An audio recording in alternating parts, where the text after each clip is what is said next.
નમસ્કાર વિદ્યાર્થીઓ, સૌથી પહેલાં આપ સૌને ધોરણ 10 પસાર કરી અને ઉપલા ધોરણમાં આવ્યા છો એના માટે આપ સૌને અભિનંદન. અને એના પછીનું વર્ષ એટલે કે ધોરણ 11 આર્ટ્સ પસંદ કરેલા વિદ્યાર્થીઓ અને કોમર્સ પસંદ કરેલા વિદ્યાર્થીઓ, આ બંને પ્રવાહના વિદ્યાર્થીઓને પોતાનું તમારું આગળનું વર્ષ છે એ સારું રહે એના માટે આશીર્વાદ. તો અભિનંદન અને આશીર્વાદ સાથે આપણે નવા વર્ષની શરૂઆત કરશું. અને શરૂઆતની અંદર આપ સૌ જાણો છો કે મારો આજનો વિષય છે અર્થશાસ્ત્ર. સૌથી પહેલા અર્થશાસ્ત્રની થોડી વાત કરીએ કે થોડા તમે ધોરણ 10 ની અંદર ઘણી બધી આપણે અર્થશાસ્ત્રની બાબતો સમજેલી છે. અર્થશાસ્ત્રની અમુક ઘટનાઓની પણ વાતો કરેલી છે સામાજિક વિજ્ઞાનની અંદર.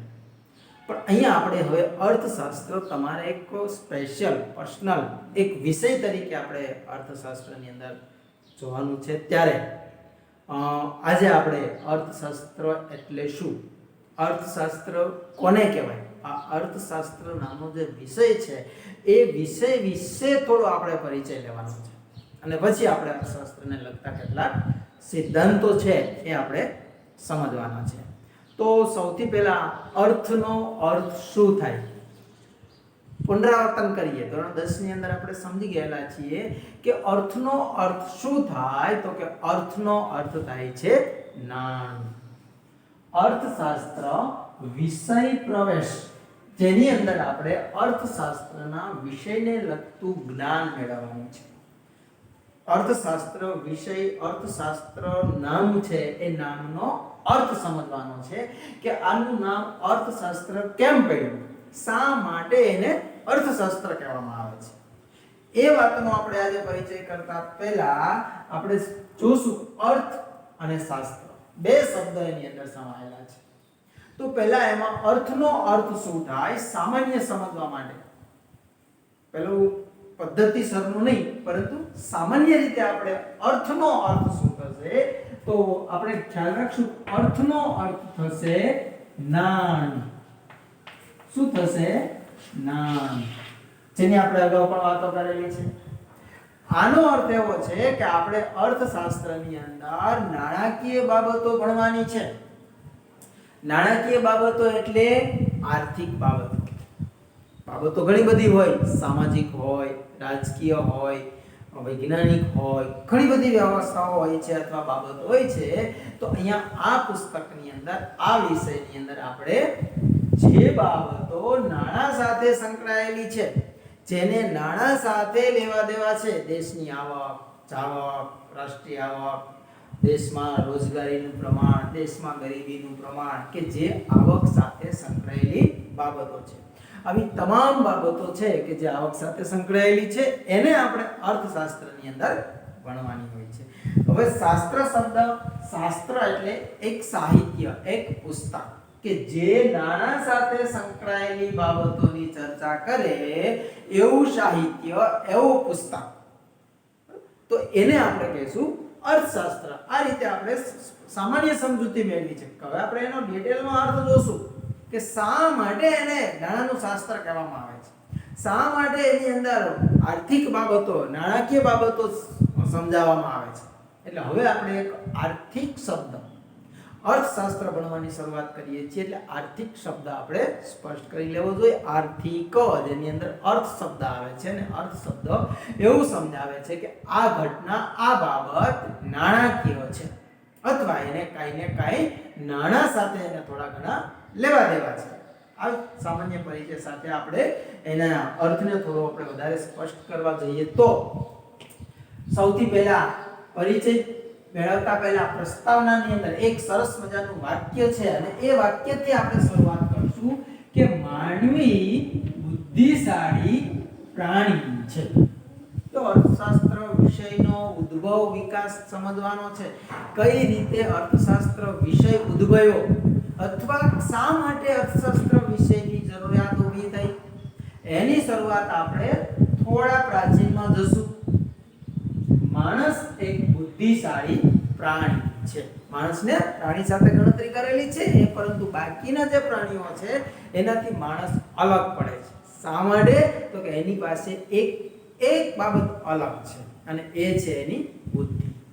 બાકીના પ્રાણીઓ છે એ સ્વાભાવિક છે કે શારીરિક રચનાઓને બધી માણસની જેમ શ્વાસ લેવો, ખોરાક લેવો, દોડવું, ચાલવું, હરવું, ફરવું આ બધું માણસમાં પણ હોય છે, પશુઓમાં પણ હોય છે. પરંતુ પ્રાણી કરતા માણસ અલગ પડે છે. એનું કારણ છે માણસ કેવો છે તો કે એને બુદ્ધિ આપી છે. બુદ્ધિશાળી પ્રાણી છે. હવે આ બુદ્ધિશાળી પ્રાણી હોય એ પોતાની બુદ્ધિનો ઉપયોગ કરવાનો છે, સ્વાભાવિક છે. ધીમે ધીમે જેના જીવનની અંદર અનેક પ્રકારના પરિવર્તનો આવે છે. બુદ્ધિશાળી માણસ હોય એ પોતાની આસપાસની બધી જ પરિસ્થિતિ છે એનું વિવરણ કરશે, વિશ્લેષણ કરશે, એના વિશે કંઈક ને કંઈક વિચારશે. પરિસ્થિતિ કેવી છે, શું છે, સારી છે, નરસી છે, આ બધું જ છે એ બુદ્ધિપૂર્વકના વિચારો કરશે. પોતાના જીવનને વધુ સારું બનાવવા માટે એ બુદ્ધિપૂર્વકના નિર્ણયો લેશે અથવા એ પોતાનું આખું છે વિશ્લેષણ કરશે, કંઈક વિચારશે કે આવું બને છે તો આવું બનશે, આવું બને છે તો આવું બનશે. ટૂંકમાં જીવનને વ્યવસ્થિત બનાવવા માટેના પ્રયત્ન કરશે. ધીમે ધીમે આવા જીવનને વ્યવસ્થિત બનાવવાના પ્રયત્ન કરતા એને પોતાની બુદ્ધિ લગાડી, જુદી જુદી વ્યવસ્થાઓ ઊભી કરી. સામાજિક વ્યવસ્થાઓ ઊભી કરી, રાજકીય વ્યવસ્થાઓ ઊભી કરી, ધાર્મિક વ્યવસ્થાઓ ઊભી કરી અને આર્થિક વ્યવસ્થાઓ પણ ઊભી કરી. આ બધી જ વ્યવસ્થાઓ ઊભી કરી અને એ વ્યવસ્થાઓ તો ઊભી કરી છે, પણ એ વ્યવસ્થાને ચલાવવા માટે કોઈ શાસ્ત્રની જરૂર પડે, કોઈ પુસ્તકની જરૂર પડશે કે જેમાંથી એને એ વ્યવસ્થા ચલાવવા માટે જ્ઞાન મળી રહે. તો આમ જુદી જુદી રીતે માણસે પોતાની બુદ્ધિનો ઉપયોગ કરી અને અનેક પ્રકારના શાસ્ત્રો રચ્યા. આ બાબત આપણે કદાચ ધોરણ 10 ની અંદર સાહિત્ય વિભાગની અંદર પણ ભણી ગયા છીએ કે અનેક પ્રકારના માણસોએ શાસ્ત્રો રચ્યા. અને એ શાસ્ત્રોની અંદર આવકની લગતું શાસ્ત્ર, આર્થિક બાબતોને સમજાવતું શાસ્ત્ર એટલે અર્થશાસ્ત્ર પણ આવશે. એટલે અર્થશાસ્ત્રની પણ માણસે ધીમે ધીમે રચનાઓ કરી. અર્થશાસ્ત્રની રચનાઓ શા માટે કરી? તો કે સમસ્યાઓમાંથી ઉગરવા માટે. માણસે સમસ્યાઓ, શાસ્ત્રો શું કરે છે તો કે દરેક પ્રકારના શાસ્ત્રો છે એ માણસને સમસ્યામાંથી ઉગારે છે. ધાર્મિક સમસ્યા હોય તો એના માટે એને ધાર્મિક શાસ્ત્ર હશે તો એને ધાર્મિક સમસ્યામાંથી ઉગારશે. અહીંયા હવે માણસ ધીમે ધીમે પોતાને કેટલાક પ્રશ્નો હોય, કેટલીક સમસ્યાઓ હોય અને એ સમસ્યાઓમાંથી ઉગરવા માટે જુદા જુદા જે શાસ્ત્રો બનાવ્યા, જુદી જુદી પદ્ધતિઓ અપનાવી અને આ શાસ્ત્રો છે એ દરેક શાસ્ત્રની અંદર કંઈક ચોક્કસ બુદ્ધિપૂર્વકની વાતો કહેવામાં આવી. દરેક વ્યક્તિએ પોતપોતાની બુદ્ધિપૂર્વક પોતાના મંતવ્યો છે જણાવ્યા અને આ રીતે એક જે આર્થિક સમસ્યાઓ છેલ્લે આપણે કહી શકીએ કે તેણે અનેક શાસ્ત્રોની રચના કરી અને એ શાસ્ત્રોમાં આર્થિક બાબતને લગતા શાસ્ત્રો, એના આધારે આપણે કહીશું કે ભાઈ આર્થિક સમસ્યાઓના ઉકેલ માટે પણ માણસે શાસ્ત્રો બનાવ્યા. જે નાણાકીય ઘટનાઓ છે, આર્થિક એટલે નાણાકીય સમસ્યાઓ ઉદ્ભવે અને એ નાણાકીય સમસ્યાઓ માટે શાસ્ત્ર શું કરે છે તો કે જો માણસને સમસ્યાઓ ઉદ્ભવશે, કેવી? નાણાકીય એટલે કે આર્થિક સમસ્યાઓ. જો અર્થશાસ્ત્ર શું છે તો કે આર્થિક સમસ્યાઓના ઉકેલ માટે માનવ વર્તનનું અભ્યાસ કરતું શાસ્ત્ર છે. આપણે ઘણી બધી અર્થશાસ્ત્રની વ્યાખ્યાઓ જોવાની છે. આ એક સામાન્ય વ્યાખ્યા છે કે જેની અંદર આપણે કહીશું કે અર્થશાસ્ત્ર શું છે તો કે માણસને જે નાણાને લગતી સમસ્યાઓ છે, અર્થને લગતી એટલે કે આવક અથવા નાણાને લગતી સમસ્યાઓ છે એને માણસની અભ્યાસ કરે છે. આવી જે કઈ સમસ્યાઓ છે અને એ સમસ્યાઓમાં માનવ વર્તનનો અભ્યાસ કરે છે. માણસનું વર્તન કેવું હોવું જોઈએ, વધારે આવક મેળવવા માટે શું કરવું જોઈએ, કરવેરા કેવા હોવો જોઈએ, ટેક્સ કેવો હોવો જોઈએ, આવક ક્યાં ક્યાંથી પ્રાપ્ત કરી શકાય, આવક કેવા પ્રકારની હોય, આવક મેળવવા માટે માણસ શું શું કરે છે અથવા શું શું કરી શકે, આવા તમામ પ્રકારના માણસના જે વર્તનો છે એ વર્તનનો અભ્યાસ કોણ કરશે? અર્થશાસ્ત્ર. એટલે અહીંયા આપણે સામાન્ય વ્યાખ્યા કહેશું કે અર્થશાસ્ત્ર એટલે માણસની આર્થિક સમસ્યાઓનું વર્તનનો અભ્યાસ, આર્થિક સમસ્યાઓના ઉકેલ માટે. જો શાસ્ત્ર પહેલાથી કહું છું, શાસ્ત્ર છે સમસ્યાઓનો ઉકેલ લઈ આવે છે. આર્થિક સમસ્યાઓના ઉકેલ માટે કોઈ અભ્યાસ કરશે તો એને આપણે અર્થશાસ્ત્ર કહીશું. એટલે આપણે કોઈ પણ પ્રકારની આર્થિક સમસ્યા હોય તો એનો ઉકેલ આપણને કેમાંથી મળશે? અર્થશાસ્ત્રમાંથી. એટલે સામાન્ય વ્યાખ્યા ખૂબ જ સમજવા જેવી છે કે માણસના વર્તનનો અભ્યાસ કરતું શાસ્ત્ર છે, પરંતુ એ સમસ્યા આર્થિક હોય તો આવી આર્થિક સમસ્યાઓના અભ્યાસને લગતું આપણું શાસ્ત્ર એટલે અર્થશાસ્ત્ર. હવે આપણે એ વાત ઉપર સ્પષ્ટ આવ્યા છીએ અત્યારે કે અર્થશાસ્ત્ર છે એ આર્થિક બાબતોનો અભ્યાસ કરે છે અથવા આર્થિક ઘટનાઓનું એ વિવરણ કરે છે. હવે આપણે એનો શબ્દ છે અર્થશાસ્ત્ર, ઇકોનોમિક્સ. આવું નામ કેમ રાખ્યું? એને નાણાંનું શાસ્ત્ર રાખ્યું હોત તો, એને આવકનું શાસ્ત્ર રાખ્યું હોત તો નહીં. અર્થશાસ્ત્ર શા માટે રાખવામાં આવ્યું? એ નામ છે, એનું નામકરણ કેમ થયું છે? બરાબર, આપણે નામકરણ વિધિ ઉપર આગળ વધશું અને એના નામનો અર્થ છે એ આપણે સ્પષ્ટ કરવાનો પ્રયત્ન કરીશું. અર્થશાસ્ત્રનો અર્થ, સામાન્ય અર્થ કહી શકીએ કે અર્થનું શાસ્ત્ર. આપણે એના શબ્દ ઉપરથી અર્થ વત્તા શાસ્ત્ર એટલે કે અર્થનું શાસ્ત્ર, આવું આપણે સામાન્ય રીતે કહી શકીએ. આ જે અર્થશાસ્ત્ર કે જે અર્થનું શાસ્ત્ર, જેને આપણે કહીએ છીએ ઇકોનોમિક્સ, આપણે બધા એનો વ્યવહારિક શબ્દ ઇકોનોમિક્સ વાપરતા થઈ ગયા છે, ઇંગ્લિશ શબ્દ છે. તો એને આપણે પહેલા જોશું ઇંગ્લિશ, સંસ્કૃત અને ગ્રીક ભાષા ત્રણેયની રીતે થઈ અને એનો ઉદ્ભવ થયો છે જે નામકરણ. અને એ નામકરણની આપણે અંદર વાત કરીએ તો કે પહેલા આપણે પ્રાચીન ભાષા કઈ 10મા સાહિત્ય વિભાગમાં ભણી ગયા. આપણી સંસ્કૃત ભાષા પ્રાચીન ભાષા છે. તો પ્રાચીન સમયની અંદર સંસ્કૃત ભાષામાં આપણો અર્થ છે અર્થશાસ્ત્ર છે. એનો અર્થ શું થશે? તો કે એનો અર્થ થાય છે ઉદ્દેશ અથવા કશું મેળવવું. સંસ્કૃત ભાષામાં અર્થનો શબ્દ થાય છે ઉદ્દેશ અથવા કશું મેળવવું. માણસનો ઉદ્દેશ શું છે? તે માણસનો મેન ઉદ્દેશ છે એ આર્થિક હોય, અર્થ ઉપાર્જન હોય, આવક મેળવવા માટે જ દરેક માણસ છે એ પ્રવૃત્તિ કરે છે. દાખલા તરીકે તમે અત્યારે મારી સામે જે વિડીયો છે જોવાનો પ્રયત્ન કરો છો, શા માટે? તમારો એક કંઈક ઉદ્દેશ છે, કંઈક મેળવવા માટે તમે કંઈક કરો છો ને એ મેળવવાની બાબત અંતે એ આર્થિક બાબત છે. કેમ કે તમે ભણશો, આગળ વધશો અને પછી કમાવાના છો એટલે આવક પ્રાપ્ત થવાની છે. નાણાકીય બાબત બની શકી. હું તમને અત્યારે શીખવાડું છું કારણ તો કે મારે પગાર મળશે, સેલેરી મળશે, આવક મળશે. એટલે માણસના દરેક પ્રવૃત્તિઓ છે એ આર્થિક હોય જ છે. એટલે સંસ્કૃતમાં માણસ કાંઈક ઉદ્દેશ સાથે પ્રવૃત્તિ કરે છે, માણસ કાંઈક મેળવવા માટે પ્રવૃત્તિ કરે છે.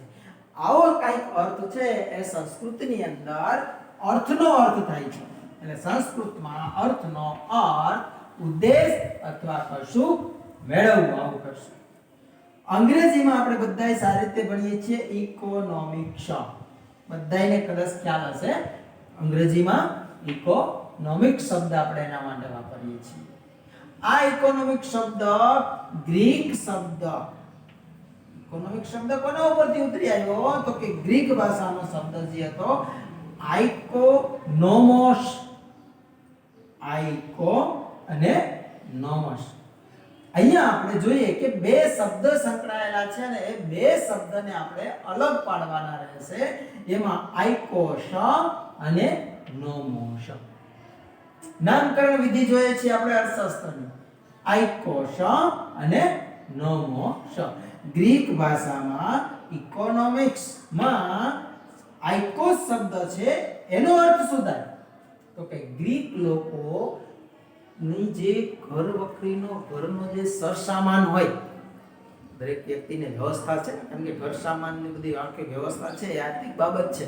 તો એ ઘર આઇકોસ એટલે ઘર વખરી અને સરસામાન. ગ્રીકમાં, ગ્રીક ભાષાની અંદર આઇકોસનો અર્થ શું થાય? ઘર વખરી અને સરસામાન. અને તો નોમોસ નો અર્થ શું થશે? તો કે નોમોસ એટલે જે ઘર વખરીને સરસામાન છે એની વ્યવસ્થાપન કરવાની રીત, જે આપણે વ્યવસ્થિત રીતે જો ઘર સામાનની કેમ આપણે વ્યવસ્થિત રીતે વ્યવસ્થા ઊભી કરીએ, તો આર્થિક બાબતો છે એની પણ અમુક ચોક્કસ પ્રકારની વ્યવસ્થાઓ હોય. એટલે ગ્રીક શબ્દ ઇકોનોમિક્સમાં આઇકોસ એટલે ઘર સામાન, ઘર વખરી, અને નોમસ એટલે આ ઘર વખરીની જે ગોઠવણી છે એનું જે વ્યવસ્થાપન કરવાની રીત છે એને નોમસ કહેવાય. એના આધારે શબ્દ ઇકોનોમિક્સ નોમસ અને એના ઉપરથી અંગ્રેજી શબ્દ ઉતરી આવ્યો છે ઇકોનોમિક્સ. આ ઇકોનોમિક્સ નો શબ્દ થયો અંગ્રેજી શબ્દ પ્રમાણે આપણે એનો અર્થ જોયો છે. આ અર્થ જોયા પછી ભારતીય ચિંતન પ્રમાણે તો ભારતની અંદર પ્રાચીન ભારતની અંદર આપણે અર્થશાસ્ત્રનો થોડો અર્થ જોઈ લે કે ભાઈ તો ભારતની અંદર આવો શબ્દ કેમ આવ્યો, ભારતની અંદર અર્થશાસ્ત્ર કેમ કહેવાયું? તો કે ભારતની અંદર પણ આપણે આ પ્રાચીન સમયની અંદર જઈએ તો અર્થ નામના શબ્દ સાથે કંઈક ને કંઈક લેવા દેવા છે. આપણા ભારત પ્રાચીન સંસ્કૃતિ અને સભ્યતા ધરાવતો દેશ છે. 10મા ની અંદર સારી રીતે આપણે શીખ્યા છીએ. આ પ્રાચીન સંસ્કૃતિ અને સભ્યતા ધરાવતો દેશ છે જેની અંદર 4 પુરુષાર્થનું વર્ણન કરવામાં આવ્યું છે. 4 પુરુષાર્થ કયા? તો કે ધર્મ, અર્થ, કામ અને મોક્ષ. માનવ જીવને અથવા માણસે કરવાના પુરુષાર્થ 4 છે: ધર્મ, અર્થ, કામ અને મોક્ષ. હવે આ 4 પુરુષાર્થ આપણે ભણવું છે અર્થશાસ્ત્ર અને વાત આવી ગઈ આખી નીતિશાસ્ત્રની. ધર્મ અને અર્થ ને કામ ને મોક્ષ ને આ બધું તો પેલું આધ્યાત્મિક જગતની વાતો છે. આપણે આધ્યાત્મિક જગતની વાતો નથી કરવાની, પરંતુ આપણે એમાંથી આપણે શોધવું છે અર્થ. આપણા વિષયને જે લાગુ પડે છે એ વાત કઈ આવી? તો કે એની અંદર જે શબ્દ આવે છે અર્થ. માણસે ના 4 પુરુષાર્થ, એને ધર્મ નું પાલન કરવાનું છે, કામ એટલે એની જે અપેક્ષાઓ છે એ પૂરી કરવાની છે, અને મોક્ષ પ્રાપ્ત કરવાનો છે. સાથે સાથે આ બધું જ કરવા માટે એને અર્થ ઉપાર્જન કરવું પડશે. અર્થ એટલે નાણું પણ મેળવવું પડશે. નાણું મેળવવું એ પણ 4 પુરુષાર્થમાંનો એક પુરુષાર્થ છે. તો આ જે 4 પુરુષાર્થ ધર્મ, અર્થ, કામ અને મોક્ષ, એની અંદર આપણે જે શબ્દ જોઈએ છે એ આવ્યો છે કે એની અંદર અર્થ છે, અને એ અર્થ સાથે આપણા અર્થશાસ્ત્રને કંઈક લેવા દેવા છે. માણસનું કર્તવ્ય શું છે? જીવન નિર્વાહ અને ભૌતિક સુખ મેળવવા માટે અર્થ ઉપાર્જન કરવું. આ શબ્દ, આ પ્રશ્ન ખાસ સમજવાનો છે, યાદ રાખવાનો છે. દરેક માણસનું કર્તવ્ય. તમે મારી સામે બેસીને, મોબાઈલની સામે બેસીને અત્યારે તમે ભણો છો, વિડિયો જોવો છો, બરોબર? એ તમે તમારું કાર્ય કરો છો. કર્તવ્ય એટલે કાર્ય. માણસનું કાર્ય શું છે, કર્તવ્ય શું છે, માણસે શું કામ કરવાનું છે, સૌથી મહત્વની બાબત. અને હું અત્યારે તમને શીખવી રહ્યો છું તો એ મારું કર્તવ્ય છે. તમે વિડિયો જોઈ રહ્યા છો એ તમારું કર્તવ્ય છે. આપણે બંને આ કર્તવ્ય કરીએ છીએ. એ કર્તવ્ય કરવાનું શા માટે? તો કે અર્થોપાર્જન. જીવન નિર્વાહ અને ભૌતિક સુખ મેળવવા માટે અર્થનું ઉપાર્જન કરવું. ઉપાર્જન કરવું એટલે મેળવવું. અર્થ એટલે નાણું. દરેક માણસ નાણાં મેળવવા માટે કંઈક ને કંઈક પ્રયત્ન કરે છે. નાણાં શા માટે મેળવશે? તો કે જીવન નિર્વાહ કરવા માટે અને ભૌતિક સુખ મેળવવા માટે. જીવન જીવવા માટે નાણું જરૂરી છે. ભૌતિક સુખ મેળવવા માટે જેમાં આપણે સાધન સંપત્તિ આ તે જે જોઈએ બધું આપણે ભૌતિક સુવિધાઓ કહેશું. આ ભૌતિક સુવિધાઓ મેળવવા માટે માણસે શું કરવું પડશે? અર્થોપાર્જન. દરેક માણસને, તો કોઈ માણસ એવું નથી કે જેને અર્થ ઉપાર્જનની જરૂરિયાત ના હોય. કેમ? તો આપણે ખાસ કરીને આપણે જોઈએ કે આપણે કમસે કમ ખોરાક તો લેવો પડશે. તો ખોરાક મેળવવા માટે પણ આપણે નાણાંની જરૂરિયાત પડશે. આ નાણું એટલે અર્થ, તો એ અર્થ ઉપાર્જન થયું કહી શકાય. દરેક માણસ જે પ્રવૃત્તિ કરે છે એ અર્થ ઉપાર્જન માટે જ કરે છે. અને અર્થ ઉપાર્જન શા માટે કરે છે? તો કે જીવન નિર્વાહ કરવા માટે એને અર્થ ઉપાર્જન કરવું જરૂરી છે. ભૌતિક સુખ મેળવવું છે, અર્થ ઉપાર્જન કરવું જ પડશે. એટલે માણસનું કર્તવ્ય અર્થ ઉપાર્જન કરવાનું છે. દરેક માણસ અર્થ ઉપાર્જન કરવાની પ્રવૃત્તિ કરે જ છે. આ અર્થને થોડી વધારે આપણે સમજવા માટે આપણા પ્રાચીન ભારતના અર્થશાસ્ત્રી એક વ્યક્તિને આપણે ખાસ યાદ કરશું. ભારતની અંદર સૌથી જૂના અર્થશાસ્ત્રી હોય તો એ છે કૌટિલ્ય. એનું બીજું નામ છે ચાણક્ય. આપણા પાઠ્યપુસ્તકના મુખપૃષ્ઠ ઉપર પણ અર્થશાસ્ત્રી કૌટિલ્યનું ચિત્ર છે, કે તમે જોઈને ઓળખી શકશો. આ કૌટિલ્ય નામના અર્થશાસ્ત્રી 2500 વર્ષ પહેલા, આજકાલની વાત નથી, કૌટિલ્ય નામના અર્થશાસ્ત્રી આજથી 2500 વર્ષ પહેલા થઈ ગયા અને એણે અનેક પ્રકારના અર્થશાસ્ત્રના સિદ્ધાંતો આપ્યા છે. અર્થશાસ્ત્રની અનેક બાબતો આપણને સમજાવી છે, જે આવક જાવક સાથે લેવા દેવા છે, અથવા જે નાણાકીય ઘટનાઓ છે, નાણાકીય બાબતો છે, આર્થિક બાબતો છે, એની સમજૂતી આપણને કૌટિલ્યે પોતાના અર્થશાસ્ત્રના અંદર આપવામાં આવેલી છે. આજે પણ એ પુસ્તક છે કૌટિલ્યના અર્થશાસ્ત્ર તરીકે ઓળખાય છે. કૌટિલ્ય વિશે આપણે નેક્સ્ટમાં આગળ ઘણો બધો પરિચય મેળવવાનો છે. કદાચ તમે પણ એના વિશે સાંભળેલી વાતો હશે કે આ કૌટિલ્ય નામની વ્યક્તિ, એનું નામ કૌટિલ્ય પણ છે અને ચાણક્ય પણ છે.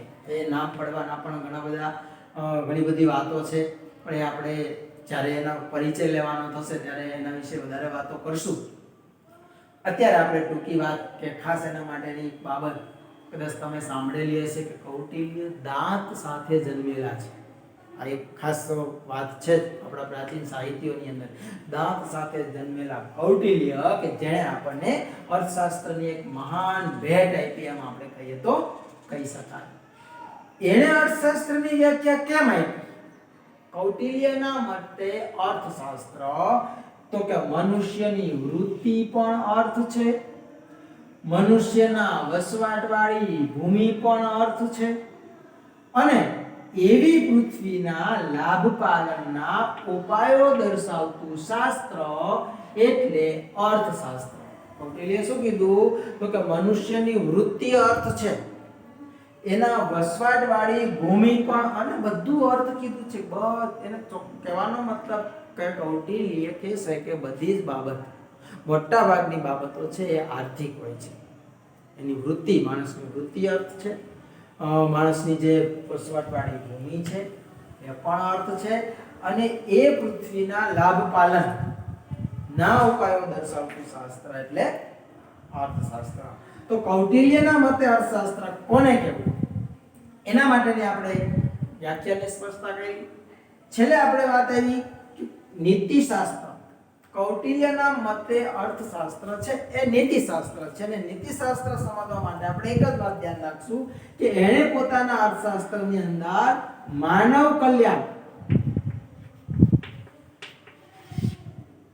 કલ્યાણનો ખ્યાલ આપ્યો છે. જે એને પોતાના અર્થશાસ્ત્રના અથવા આર્થિક બાબતો અથવા આર્થિક સિદ્ધાંતો આપ્યા છે, તમામ સિદ્ધાંતોની અંદર માનવ કલ્યાણને ધ્યાનમાં રાખ્યું છે. જે કઈ નીતિ રીતિઓ કે જે કઈ આર્થિક સિદ્ધાંતો તારવા છે, તમામ આર્થિક બાબતોની અંદર માનવ કલ્યાણને લક્ષ્યમાં રાખીને મોટા ભાગના બધા સિદ્ધાંતો છે એના આપેલા છે. એના આધારે આપણે કહી શકીએ કે કૌટિલ્યનું અર્થશાસ્ત્ર નીતિશાસ્ત્ર તરીકે ઓળખાય છે. આગળ પણ આપણે જોઈ ગયા છીએ કે કૌટિલ્યનું અર્થશાસ્ત્ર વહીવટી વિજ્ઞાનની એક કૃતિ છે. 10મા વાત આપણે ભણી ગયા છીએ. અહીંયા આપણે યાદ રાખવાનું છે કૌટિલ્યનું અર્થશાસ્ત્ર નીતિશાસ્ત્ર છે. શા માટે? તો કે એમની અંદર અથવા એમના પુસ્તકની અંદર અથવા એમના સિદ્ધાંતોની અંદર જે માનવ કલ્યાણ લક્ષી બાબતોને ધ્યાનમાં રાખી છે. મોટા ભાગે માણસ, પશુ, માણસ તો વાત ત્યાં છે, એટલે પશુઓને પણ ધ્યાનમાં રાખીને વાત કરવા. રાજવહીવટ કેવો હોવો જોઈએ, સમાજ વ્યવસ્થા કેવી હોવી જોઈએ, આપણી આર્થિક વ્યવસ્થાઓ કેવી હોવી જોઈએ, બધી જ વ્યવસ્થાઓની અંદર માનવ કલ્યાણને લક્ષ્યમાં રાખ્યું છે, માનવ કલ્યાણને વિશેષ મહત્વ આપ્યું છે. એટલા માટે આપણે કહીશું કૌટિલ્યનું અર્થશાસ્ત્ર નીતિશાસ્ત્ર છે. આટલી વાત આપણે જોયા પછી હજુ ઘણા બધા અર્થશાસ્ત્રીઓને જોવાના છે. ઘણા બધા અર્થશાસ્ત્રીઓએ પોતાના મંતવ્ય પ્રમાણે અલગ અલગ અર્થશાસ્ત્રની વ્યાખ્યાઓ અને અર્થો કાઢવામાં આવ્યા છે. આ જુદા જુદા અર્થશાસ્ત્રીઓ વિશે વાતો કરશું આપણે નેક્સ્ટ લેક્ચરની અંદર. ત્યાં સુધી સૌને જય શ્રી કૃષ્ણ.